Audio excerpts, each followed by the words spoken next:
Chiara Ferragni wasn't just an influencer. She was one of the first influencers to turn social media into a real business empire. Harvard Business School has written multiple case studies about her. Fashion brands studied her, and venture investors watched her closely as a successful model of a person who was able to leverage their online fame into over $10 million of annual revenue. And yet, a pink Christmas cake nearly ended everything. I'm Sammi Cohen, and this is Social Currency, a podcast that unpacks the stories that are shaping business, culture, and the intersection of the two.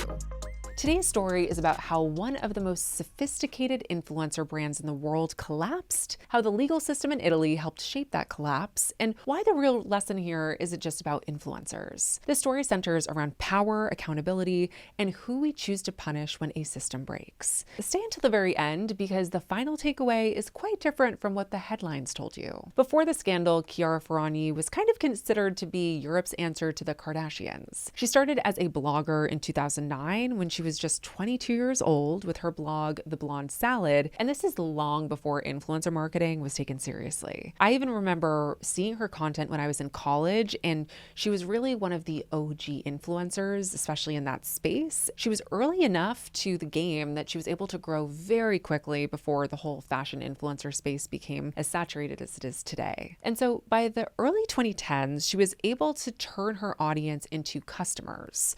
She built a fashion and licensing business and an influencer marketing / talent agency. Plus, her own personal brand was the most valuable asset of them all, with her own Instagram account coming in at over 20 million people. By the late 2010s, Chiara was sitting front row at Dior, starring in lots of beauty campaigns, and sitting on boards of Italian fashion houses. All of this credibility in the fashion world was really impressive, and the influence that she gained over the next 10 years was the reason why it was so shocking when everything fell apart. Now let's get into the meat of what happened. In 2022, Chiara partnered with Balocco, a legacy Italian food company, to sell a limited edition Christmas Pandoro cake. So this cake was priced significantly higher than a normal cake. And there was a big tag on it that made it clear that Chiara and Balocco were supporting a children's hospital through the sale of the product. The implication was clear to consumers because it literally said it on the tag. So here's the problem though. The hospital donation had already been made. There was no link between the cake sales and the additional charitable contributions. Chiara's company has earned over €1 million in licensing and fees for this collaboration and the post on Chiara's main Instagram page. So Chiara received payment and Balocco received the product sales from the cake. And that December, an Italian journalist, and I'm probably going to butcher this, so please forgive me, Selvaggia Lucarelli, I think that's how you pronounce it. I'm probably off, so feel free to correct me. So this Italian journalist exposed the structure of the deal. And when the expose came out, the backlash was immediate and very brutal. People were calling her a fraud and accusing Chiara of not being transparent about where the money was actually going. Many of her top sponsors fled, and Italian politicians even criticized her publicly. Despite all of this backlash, Chiara initially weathered the storm. By mid-2023, her company was valued at roughly 82 million. But all of this momentum didn't last. Just months later, Italy's antitrust authority fined her companies about €1.2 million for misleading advertising, even citing internal messages from the brand partner that suggested that the product sales were effectively funding Ferragni's fee. And Chiara responded with a public apology, calling the situation a communication failure and announcing a personal donation of €1.1 million to the Children's Hospital. And she argued that the regulator's decision was quite excessive. In the midst of all of this public scrutiny, though, her company has lost over 90% of revenue in a single year. Their stores closed, many employees were laid off, and she had to step down as CEO. Fast forward, she later ends up buying back control of her business at a very steep discount. And one thing worth calling out here is that Italy had never fully regulated influencers before this whole situation came up. So Chiara became the test case. And in late 2023, Milan prosecutors formally opened a criminal investigation into Chiara, accusing her of fraud. The court issue wasn't whether money ever reached the hospital, but how the campaign was framed. Balocco had already donated roughly €52,000 to the Children's Hospital before before the cakes even went on sale, and that donation wasn't connected to how many Pandoros were sold. Consumers, however, were led to believe that buying the higher priced cake directly contributed to the cause.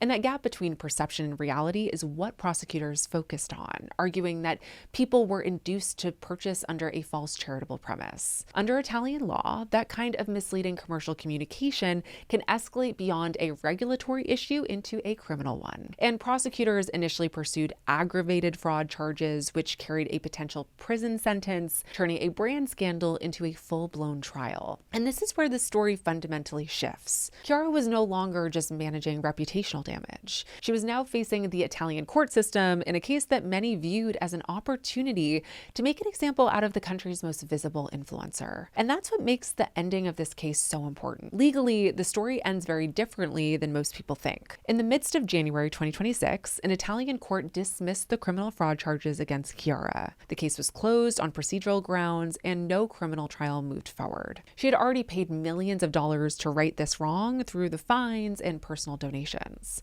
And yes, Backlash was fined too, but notice the imbalance. The headlines named Chiara, the outrage followed her face, yet Backlash remained largely intact as a brand. That imbalance is not accidental. So now is the time where we really need to zoom out. This case happened in Italy, not the US, and Italy's legal and media systems have historically been much harsher on women across many different types of public trials. And so Chiara was obviously highly visible, female, very wealthy. Many people think that this was just a public example for Italy's legal system. And to be clear here, that doesn't mean that she was innocent.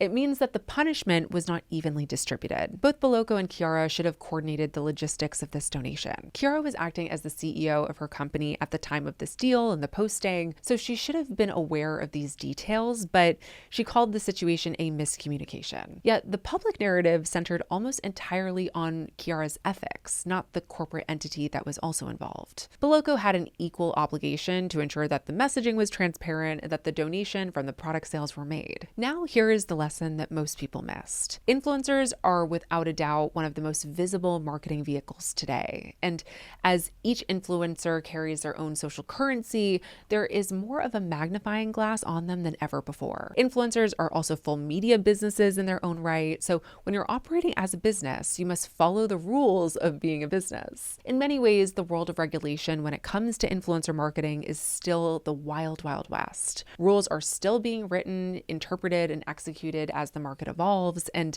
the market is quickly evolving. Chiara became the case study not because she was the worst actor, but because she was the most visible one. And when things go wrong, the system may not punish evenly. It may also punish symbolically. So that is the real story of Chiara Ferragni. And that is also a wrap for today's episode. I want to hear your thoughts in the comments. Do you think that the way that Italy handled this was fair? And I'd also love to hear what you think about the entire situation. So thanks for listening, and I will see you next week. Thank you for listening to today's episode of Social Currency. Before you go, take a second to subscribe to the show wherever you're listening so you never miss an episode. And if you liked what you heard today, please rate and review the podcast. It massively helps the work I do to bring this show to life. And if you have a friend who is as obsessed with business and culture as you are, send this episode to them because sharing the show is one of the best ways to support it. And if you want to keep up with the hottest business lore in real time, follow me on Instagram at Sammi Cohen Talks and subscribe to my newsletter, Social Currency, linked in the show notes. Social Currency is a production of Social Currency Media and Money News Network. The podcast is hosted and executive produced by me, Sammi Cohen, and produced by the Money News Network team. See you next time.